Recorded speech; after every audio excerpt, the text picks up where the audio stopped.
Shalom, selamat malam, salam sejahtera bagi kita semua dalam Kristus Yesus Tuhan kita. Kita bersyukur pada kesempatan malam hari ini kita kembali bersekutu dengan kebenaran firman Tuhan. Sebelum kita masuk dalam kebenaran firman Tuhan, kita akan berdoa terlebih dahulu. Bapa, kami bersyukur buat kesempatan, buat anugerah dan kasih-Mu. Bahkan kesempatan yang terindah adalah ketika kami bersekutu bersama-sama. Kami juga bersekutu dalam kebenaran firman Tuhan di rumah tangga kami masing-masing. Kami percaya Tuhan disenangkan, dan kami percaya juga firman Tuhan akan memberikan kekuatan kepada setiap kami. Urapi hamba-Mu, urapi juga seluruh umat-Mu ya Tuhan. Dalam berkat nama Tuhan Yesus Kristus kami mengucap syukur buat kesempatan malam hari ini. Kami siap menikmati kebenaran firman Tuhan. Dalam Kristus kami berdoa. Haleluya. Amin. Bapak Ibu Saudara yang dikasihi oleh Tuhan, pada kesempatan malam hari ini kita akan membuka Injil Matius pasal 21 ayatnya yang ke-28 sampai ke-32. Kita mulai dengan ayat yang ke-28. Tetapi apakah pendapatmu tentang ini? Seorang mempunyai 2 anak laki-laki. Ia pergi kepada anak yang sulung dan berkata, "Anakku, pergi dan bekerjalah hari ini dalam kebun anggur." Jawab anak itu, "Baik Bapak," tetapi ia tidak pergi. Lalu orang itu pergi kepada anak yang kedua dan berkata demikian juga. Dan anak itu menjawab, "Aku tidak mau." Tetapi kemudian ia menyesal lalu pergi juga. Siapakah di antara kedua orang itu yang melakukan kehendak ayahnya? Jawab mereka, "Yang terakhir." Kata Yesus kepada mereka, "Aku berkata kepadamu, sesungguhnya pemungut-pemungut cukai dan perempuan-perempuan sundal akan mendahului kamu masuk ke dalam kerajaan Allah. Sebab Yohanes datang untuk menunjukkan jalan kebenaran kepadamu, dan kamu tidak percaya kepadanya. Tetapi pemungut-pemungut cukai dan perempuan-perempuan sundal percaya kepadanya. Dan meskipun kamu melihatnya, tetapi kemudian kamu tidak menyesal, dan kamu tidak juga percaya kepadanya." Bapak Ibu Saudara yang dikasihi oleh Tuhan, saya ingin berbicara mengenai menyesal sesudah merespon. Ya, respon kita ini menjadi sangat begitu penting ya saat Tuhan minta itu daripada kita. Di sini ada 2 contoh yang diberikan, anak yang pertama dengan anak yang kedua. Ya, nah saya akan berbicara di sini menyoroti kisah ini ya. Apa yang disampaikan Yesus kepada sidang pendengarnya, di mana di sana bukan cuma ada murid-murid, tapi juga ada orang-orang Farisi, ahli-ahli Taurat yang selalu ada saat Yesus mengajar kepada orang-orang. Ya, termasuk di sana mereka yang mengerti tentang Taurat. Ya, mereka menyelidiki juga, mereka juga memperhatikan, dan bahkan juga ada di antara mereka yang datang yang mencoba ingin menjebak Yesus. Ya, kalau Yesus salah mungkin dalam mengajar menurut mereka, sehingga mereka selalu ada. Kemanapun Yesus mengajar, mereka selalu ada di antara sidang pendengar yang hadir. Nah, di sini kita melihat bahwa ini perumpamaan tentang 2 orang anak ya dalam judul yang diberikan di sini dalam Alkitab kita. Namun saya ingin melihat dari poin yang pertama di sini tentang terlalu cepat merespon. Ya, kita akan belajar di sini bagaimana ketika seseorang ya begitu mendengar instruksi ya, begitu mendengar perintah langsung merespon ya. Kita akan coba di poin yang pertama ini menyelidiki tentang terlalu cepat merespon. Kita lihat di ayat yang ke-29 itu ya, anak yang pertama ini mengatakan, "Baik Bapak." Ketika bapaknya mengatakan, "Anakku, pergi dan bekerjalah hari ini dalam kebun anggur." Jawab anak itu, "Baik Bapak," tetapi ia tidak pergi. Bapak Ibu sudah dikasih oleh Tuhan. Kalau kita perhatikan ya, yang pertama ini dia mengatakan merespon, "Baik Bapak," tetapi tidak bertindak. Tetapi yang kedua mengatakan tidak mau, tetapi menyesal dan kemudian bertindak, dikatakan ya. Kalau kita lihat di ayat berikut itu, lalu orang itu pergi kepada anak yang kedua dan berkata demikian juga, sama perintahnya, "Anakku, pergi dan bekerja hari ini dalam kebun anggur." Tetapi orang itu menjawab, "Aku tidak mau." Tapi kemudian ia menyesal lalu pergi juga. Ya, contoh ya 2 anak ini sebuah sindiran ya kepada sidang pendengar yang saat itu ada di antara mereka yang mendengar. apa yang disampaikan Yesus dalam pengajarannya. Yang dimaksud adalah mereka ahli-ahli Taurat dan orang-orang Farisi, ya. Dan sini kita akan belajar dari hal ini supaya kita tahu pada poin yang pertama dikatakan terlalu cepat merespon. Ada yang merespon ya sepertinya baik, tapi kemudian tidak bertindak, ya. Kemudian yang kedua tidak mau, tetapi menyesal dan bertindak. Nah, dari dua hal ini kita akan mengerti bahwa kita lihat dikatakan seringkali kita merasa bahwa diri kita ini merasa bisa lakukan apa saja, merasa kita bahwa baik-baik saja, bahkan kita merasa mungkin tidak pernah lakukan apapun yang salah, ya, sehingga kita sepertinya merasa aman dan kita nggak perlu merasa menyesal. Ya, sehingga kita melihat di sini bahwa di bagian anak yang kedua ini kita bisa belajar ya tentang dikatakan dia menyesal. Maka poin yang kedua yang saya mengatakan, kalau tadi di poin yang pertama terlalu cepat merespon, ada yang merespon dengan mengatakan baik Bapak, ada juga yang mengatakan tidak mau. Maka di poin yang kedua saya akan coba menjelaskan pada kita semua mengenai menyesal setelah merespon. Kita lihat kembali ayat yang ke-30 bagian B. Tetapi kemudian ia menyesal, lalu pergi juga. Awalnya dikatakan tidak mau, tapi kemudian dia menyesal dan bertindak dan melakukan. Perhatikan. Nah, di sini seringkali mengingatkan kita, menyadarkan kita, ya, bahwa perasaan bersalah, ya, sadar kalau merasa salah, ini menjadi sangat penting, ya. Sadar kalau merasa diri salah, ini menjadi hal yang sangat penting. Yang sampai kemudian ada di antara kita yang merasa nggak sadar kalau diri bersalah. Ini tidak baik. Ya, yang baik adalah sadar, ya, sadar, merasa diri bersalah. Ini betul. Supaya kita betul-betul sini bisa kemudian menyesal. Saudaraku yang dikasih oleh Tuhan, di dalam Kamus Besar Bahasa Indonesia itu menyesal atau sesal yaitu merasa tidak bahagia, merasa tidak nyaman kalau boleh saya katakan, kemudian merasa tidak berbahagia karena telah berbuat salah atau berbuat yang tidak baik. Itu menyesal dalam konteks Kamus Bahasa Indonesia. Jadi ketika seseorang menyesal, sesungguhnya seseorang itu merasa terganggu secara jiwaninya, merasa terganggu secara mentalnya, ya, merasa tidak bahagia. Ini pelajaran yang sangat baik. Menyesal setelah merespon. Ya, ketika mengatakan tidak mau. Dan nanti kita bisa mengerti kalimat ini yang diucapkan anak yang kedua. Dan kita lihat ayat yang ke-30 tadi seutuhnya. Lalu orang itu pergi kepada anak yang kedua dan berkata demikian juga. Dan anak itu menjawab, aku tidak mau. Tetapi kemudian ia menyesal lalu pergi juga. Kita lihat ayat 31, Tuhan Yesus menimpali kemudian dengan kalimat berikutnya. Siapakah di antara kedua orang itu yang melakukan kehendak ayahnya? Perhatikan.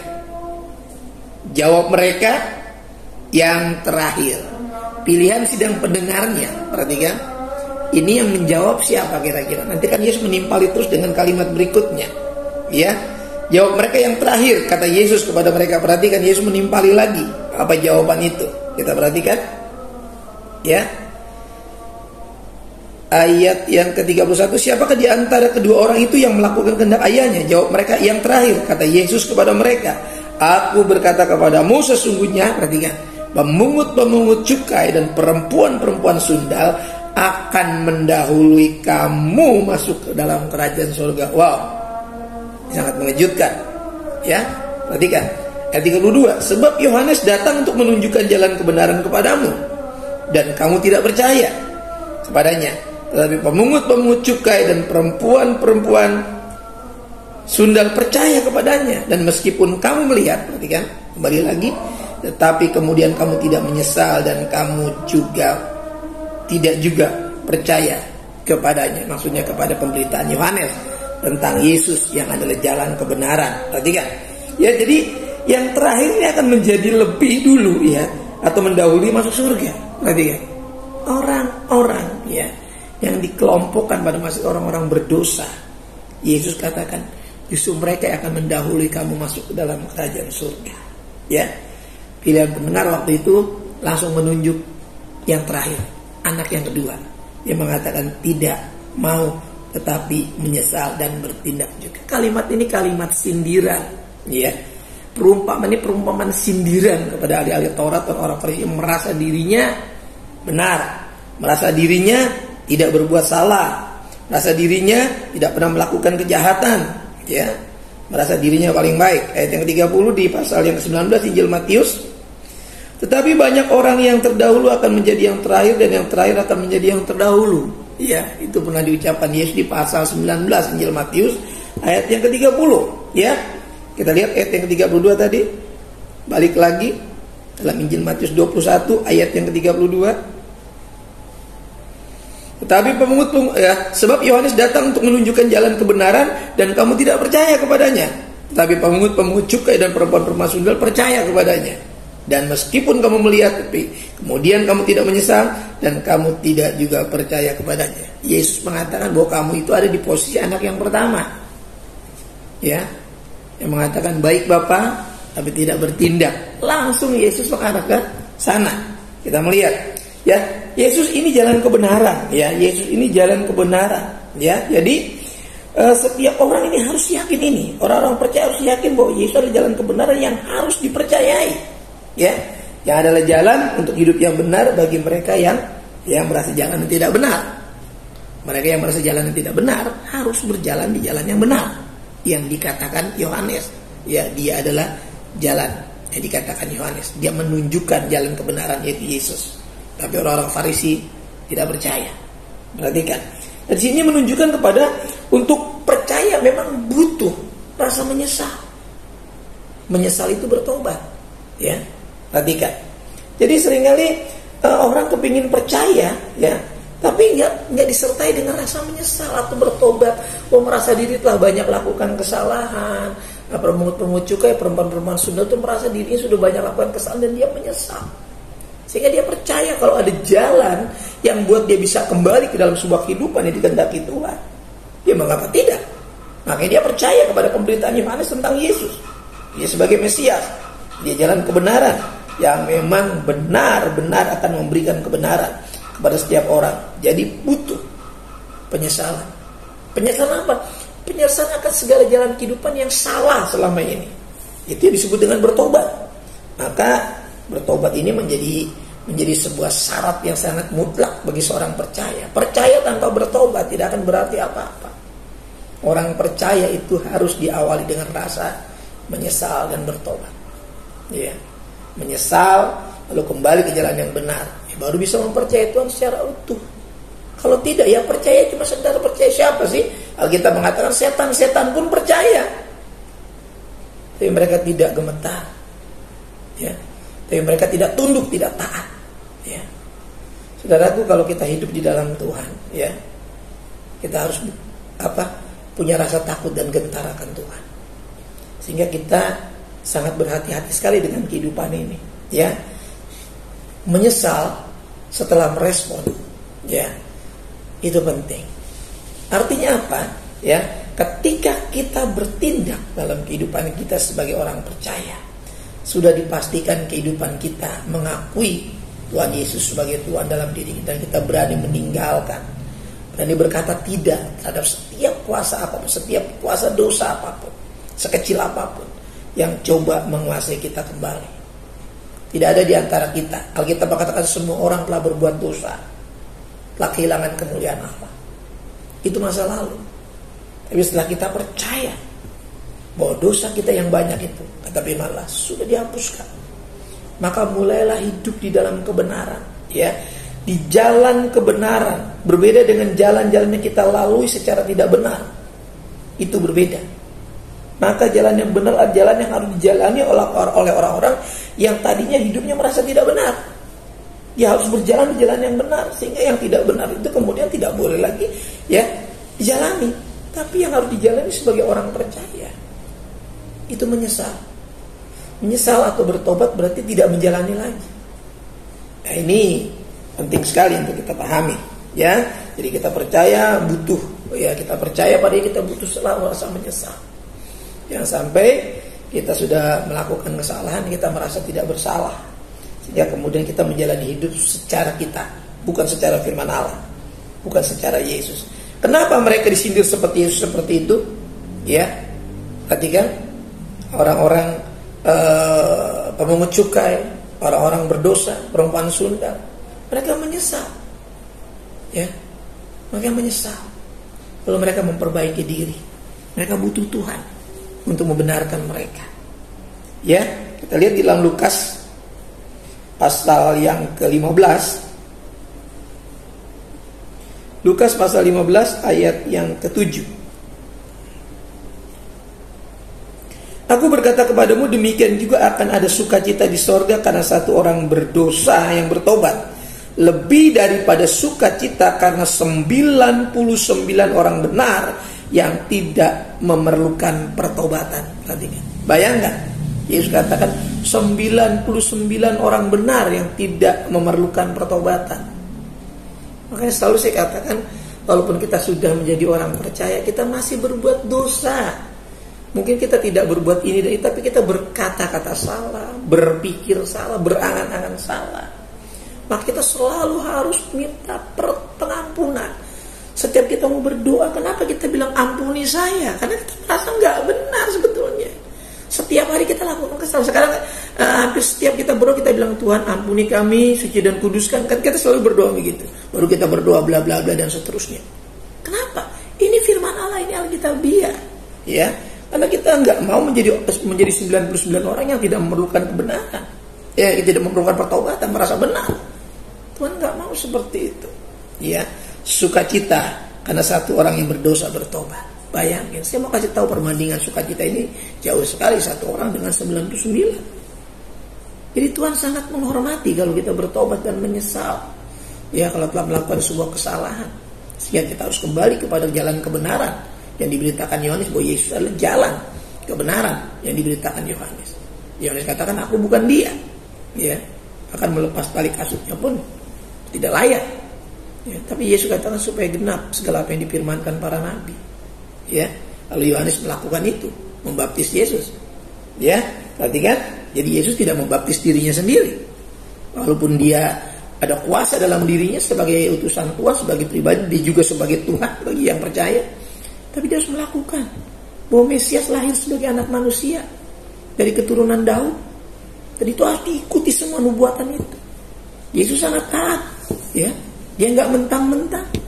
Dia menghormati kenabian Yohanes sebagai Yohanes Pembaptis. Ya, orang mengenal dia Yohanes Pemandi, Yohanes Pembaptis. Dia juga nabi, ya, sangat diurapi Tuhan. Dan dia juga punya pengikut, punya murid. Dan setelah itu banyak murid-murid Yohanes kemudian yang bertanya kepada Yesus, engkau Mesias? Karena Yohanes menyuruhnya. Dan katakan kepada Yohanes, ya kan, orang lumpuh berjalan, orang buta melihat. Itu yang Yesus katakan. Ini juga ada yang murid Yohanes setelah itu mengikuti Yesus. Perhatikan, karena Yohanes setelah itu dipenggal kepalanya. Kita lihat, Bapak Ibu sudah dikasih oleh Tuhan, ini menjadi pelajaran. Lukas 7 sekarang kita lihat. Lukas pasal 7 ayat yang ke-29. Bagaimana menyesal setelah merespon ini menjadi sangat penting sekali. Ya, kalau anak yang kedua mengatakan tidak mau tetapi menyesal dan bertindak, itu siapa? Ya, orang-orang yang merasa dirinya perlu Tuhan. Lihat, seluruh orang banyak yang mendengar perkataannya, Lukas 7 ayat 29 dan 30. Seluruh orang banyak yang mendengar perkataannya, termasuk para pemungut cukai, mengakui kebenaran Allah karena mereka telah memberi diri dibaptis oleh Yohanes. Perhatikan. Tetapi orang-orang Farisi dan ahli-ahli Taurat menolak maksud Allah terhadap diri mereka karena mereka tidak mau dibaptis oleh Yohanes. Perhatikan. Mereka menolak maksud Allah untuk menyelamatkan diri mereka karena mereka merasa benar. Ya, tadi dikatakan lebih baik ya satu orang yang bertobat daripada 99 orang benar yang tidak memerlukan pertobatan. Itu kalimat Yesus terhadap ahli-ahli Taurat, orang-orang Farisi. Ya, kita jangan sampai seperti ahli-ahli Taurat atau orang Farisi yang merasa diri benar dan gak perlu bertobat. Setiap saat kita harus bertobat. Kita minta ampun kepada Tuhan. Karena ketika kita tidak bersalah dalam tindakan, kita bisa bersalah dalam perkataan. Dalam perkataan perbuatan, dalam pikiran kita bisa bersalah. Makanya kita harus bertobat sebagai orang yang sudah dibenarkan. Jangan seperti orang Farisi yang merasa benar dan tidak memerlukan pertobat. Karena di ayat yang lain mengatakan mereka tidak menganggap diri mereka tidak layak untuk diselamatkan. Ngeri kan? Ya, padahal Tuhan mau menyelamatkan. Dia masih menantikan Mesias yang lain. Nah, mereka menganggap tidak mungkin Mesias. Nggak ada yang baik yang datang dari Galilea. Perhatikan. Saudara yang dikasih oleh Tuhan, ayat yang ke-30 jelas, tetapi orang Farisi dan ahli-ahli Taurat menolak maksud Allah, ya. Mereka tidak mau diselamatkan. Baptisan Yohanes adalah baptisan pertobatan, ya. Supaya setiap orang bertobat. Lalu orang bertanya, loh kenapa Yesus dibaptis sama Yohanes? Apa Yesus harus bertobat? Tidak. Yesus dibaptis sama Yohanes bukan berarti Yesus berdosa. Ada orang yang mengatakan, loh kalau gitu, Yesus berdosa, penuh dosa. Yesus itu manusia ilahi yang tidak berdosa. Kalau dia dibaptis oleh Yohanes supaya genap apa yang dinubuatkan Nabi Yesaya tentang Yohanes. Ya. Kalau enggak sesuai. Ya, makanya Yohanes mengatakan aku tidak layak. Tapi supaya genap kata Yesus. Ya, kalau kita mengatakan loh, kalau baptisan Yohanes baptisan pertobatan berarti Yesus berdosa dong. Kan dibaptis sama Yohanes Pembaptis. Nah, ini pikiran manusia bukan pikiran Allah. Ya, bukan pikiran firman Allah.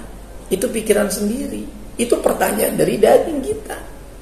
Ya, yang tidak memahami firman Allah. Tapi orang-orang yang memahami firman Allah tidak mengatakan bahwa Yesus itu berdosa sehingga dibaptis oleh Yohanes. Bukan. Baptisan Yohanes terhadap Yesus adalah penggenapan firman Allah. Ya. Tapi kita dibaptis, ya, secara Kristen sesuai dengan firman Allah. Itu supaya genap dalam diri kita. Ya, bahwa kita hidup sesuai dengan firman Allah. Maka orang-orang yang percaya kalau nggak mau dibaptis, ya itu terserah tiap orang. Makanya saya katakan baptisan itu tidak paksa. Tapi Alkitab mengatakan maka mereka memberi diri mereka. Bukan dipaksa, tidak ada. Makanya saya katakan kalau orang yang mau dibaptis sudah siap, sudah waktunya ambil langkah untuk belajar. Ya, kenapa sih di sini harus diajak? Ya supaya orang ngerti bahwa baptisan itu nggak main-main. Ya, bukan tradisi, bukan, tapi menggenapkan janji Tuhan. Ya, jangan sampai nanti kayak orang-orang Farisi nggak mau dibaptis karena mereka menganggap ya merasa diri benar. Ya. Nah, baptisan Yohanes itu baptisan pertobatan. Jadi mereka merasa mereka nggak perlu bertobat. Saya benar kok. Jadi Yesus katakan tadi, lebih baik satu orang berdosa yang bertobat daripada 99 orang benar yang nggak memerlukan pertobatan. Ini bahaya. Makanya kalau kita sungguh-sungguh merasa sudah dibenarkan, kita harus tunduk dan taat kepada Tuhan. Ya, coba kita lihat ayat yang terakhir, Matius 3. Matius 3.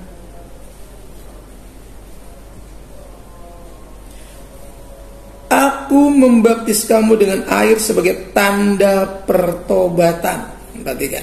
Tapi ia yang datang kemudian daripadaku lebih berkuasa daripadaku, dan aku tidak layak melepaskan kasutnya. Ia akan membaptiskan kamu dengan Roh Kudus dan dengan api. Perhatikan. Jadi setiap kita harus bertobat. Maka setelah orang yang belum dibaptis bertobat, dia dibaptis. Lalu kita dibaptis oleh Yesus oleh baptisan Roh Kudus. Roh Kudus adalah roh kebenaran. Dia akan membenarkan orang-orang pilihannya yang sudah dibaptis dalam baptisan pertobatan. Memang ada orang yang belum dibaptis secara baptisan pertobatan tiba-tiba dipenuhkan Roh Kudus, kata Paulus dalam surat Paulus. Tidak mengapa, mereka juga memberi diri. Kan saya sudah dibaptis oleh Roh Kudus, saya nggak perlu dibaptis lain. Dalam tulisan Paulus, mereka juga pada akhirnya dibaptis dalam baptisan yang dilakukan oleh Yohanes. Jadi kita harus ngerti di sini bahwa bagaimana respon kita ya setelah kita kemudian menyadari diri kita kemudian menyesal dan kita memberi langkah untuk bertobat, menerima Yesus sebagai Tuhan, yang kita minta Roh Kudus. Yesus sendiri yang membaptis dengan Roh Kudus akan memimpin kita dalam seluruh kebenaran itu. Sehingga saat dia datang tidak didapati cacat dan celah. Kita tunduk kepala. Terima kasih Tuhan buat firman-Mu yang sudah kami dengar, dan kami percaya firman-Mu memberikan motivasi, kekuatan bagi kami bagaimana cara kami merespon, bagaimana kami mengambil langkah ketika kami setelah merespon. Mungkin kami bertindak salah, lalu kami menyesal dan bertobat, dan kemudian kami bertindak berjalan di jalan yang ditawarkan firman Allah. yaitu Yesus Kristus yang adalah jalan kebenaran dan kehidupan. Terima kasih, kami percaya kalau kami telah menerima firman Tuhan, kami juga akan memahaminya untuk kami mengaplikasikan dalam kehidupan kami. Firman-Mu sudah berbicara dan berikan kami keberanian untuk percaya dan menindaklanjuti firman ini dan mengaplikasikannya dalam kehidupan keseharian kami. Tuhan dipermuliakan dalam Kristus kami berdoa. Amin. Terima kasih pada kesempatan malam hari ini. Izin saya menyampaikan salam sejahtera buat kita semua. Tetap bahagia, tetap sukacita walaupun di tengah situasi apapun, dan kita tetap bersemangat. Saya tetap menghimbau bagi anak-anakku yang sudah mengambil keputusan untuk masuk dalam kelas pembaptisan, ya kita mulai dengan pembelajaran pada minggu mendatang ini. Siapkan diri, belajar firman Tuhan, dan kita ambil langkah baptisan. Dan bagi Bapak Ibu Saudara yang dalam pergumulan, juga kita terus mendoakan bagi Bapak Ibu Saudara yang dalam pemulihan pasca operasi, juga masih dalam pemulihan pasca sakit. Kita juga terus berdoa. Ada beberapa keluarga jemaat Tuhan yang masih di dalam proses pemulihan kesembuhan. Tentunya ini menjadi sangat penting. Tetap kuat di dalam Tuhan dan mulai hadir ke dalam gedung gereja, karena kita tidak bisa terus berlama-lama di rumah. Ya, bagi yang sudah siap dan bagi yang masih menjalani proses mungkin karena kondisi yang juga masih tetap bisa dilayani. Tapi saya tetap menghimbau bagi kita yang sudah siap ya, untuk datang ke gedung gereja. Saya tetap mengundang saudara untuk terus kita datang ke rumah Tuhan untuk beribadah. Karena semua ada waktunya, ya. Untuk segala sesuatu ada waktunya. Ada waktunya kita kemarin mungkin online, ada waktu juga nanti kita akan berkumpul kembali seperti sedia kala. Tuhan memberkati kita. Salam sehat selalu, kita tunduk kepala. Terima kasih Tuhan buat kesempatan malam hari, buat firman yang sudah Kau berikan bagi kami dalam ibadah tengah minggu ini. Kiranya sabda Tuhan ini menjadi kekuatan bagi kami. Pelajaran dari perumpamaan dua orang anak ini menjadi pelajaran penting bagi kami, untuk kami bagaimana menjalani kehidupan yang benar di dalam Tuhan. Setelah kami di masa-masa lalu kami kehidupan kami yang tidak benar, kami sudah menyadarinya, menyesalinya, dan kami mulai mengambil langkah berjalan di dalam jalan Tuhan. Kami sepakat dengan firman Tuhan, kami akan hidup bersama pimpinan firman Tuhan, dan kami akan melihat firman Tuhan dinyatakan. Firman Tuhan adalah janji Tuhan sendiri untuk menyelamatkan kami masuk ke dalam kehidupan yang kekal. Karena Yesus Kristus menjadi jaminan hidup kami. Yesus Kristus adalah Tuhan dan Juru Selamat kami yang hidup, yang sanggup memberikan kehidupannya kepada kami sampai ke dalam kekekalan. Terima kasih, berkati jemaat-Mu yang dalam proses pemulihan, juga dalam proses penyembuhan dalam kehidupan mereka. Tuhan kiranya menjamah, menyembuhkan, menyehatkan kembali, dan kembali setia mengiring Tuhan. Terima kasih para lansia, janda, duda, single parent, dan berkati kehidupan mereka. Kehidupan jemaat Tuhan semua, para suami, istri, anak-anak semua, Tuhan memberkati. Bahkan bidang-bidang kehidupan pekerjaan, bisnis, usaha dagang mereka, Tuhan tolong campur tangan. Tuhan tolong hiburkan, memberikan kekuatan, keberanian percaya, dan pendidikan anak-anak kami semua dari tingkat perguruan tinggi sampai tingkat yang dasar. Tuhan memberkati mereka. Para anak-anak kami yang balita dan batita juga Tuhan berikan nutrisi yang cukup, pertumbuhan yang wajar, sehingga mereka boleh bertumbuh juga dalam pengenalan akan Tuhan yang benar. Terima kasih pada pemuda-pemudi kami, Tuhan berkati juga pekerjaan mereka, juga perjodohan mereka. Tuhan berkati rumah tangga yang baru dibentuk, yang sedang membutuhkan momongan juga Tuhan berkati. Ke dalam program momongan itu juga yang memberkati supaya anak-anak nantinya boleh lahir menjadi anak-anak yang takut akan Tuhan, menjadi generasi-generasi penerus bagi kemuliaan nama Tuhan. Terima kasih Bapa, kami memberkati umat-Mu dalam bidang-bidang kehidupan mereka. Cukupkan kebutuhan makan, minum, pakai, ekonomi, keuangan, kebendaan. Dan program gereja ini kami serahkan ke dalam tangan Tuhan. Mencampur tangan jelang Jumat Agung Paskah, kiranya firman Tuhan yang akan Tuhan memberikan motivasi di tahun ini mengenai para masa raya Paskah ini. Tuhan, kami percaya dalam situasi ini damai sejahtera Paskah, kekuatan berkat Paskah tetap nyata dalam kehidupan gereja dan jemaat Tuhan. Bangsa dan negeri ini juga kami pertaruhkan ke dalam tangan Tuhan.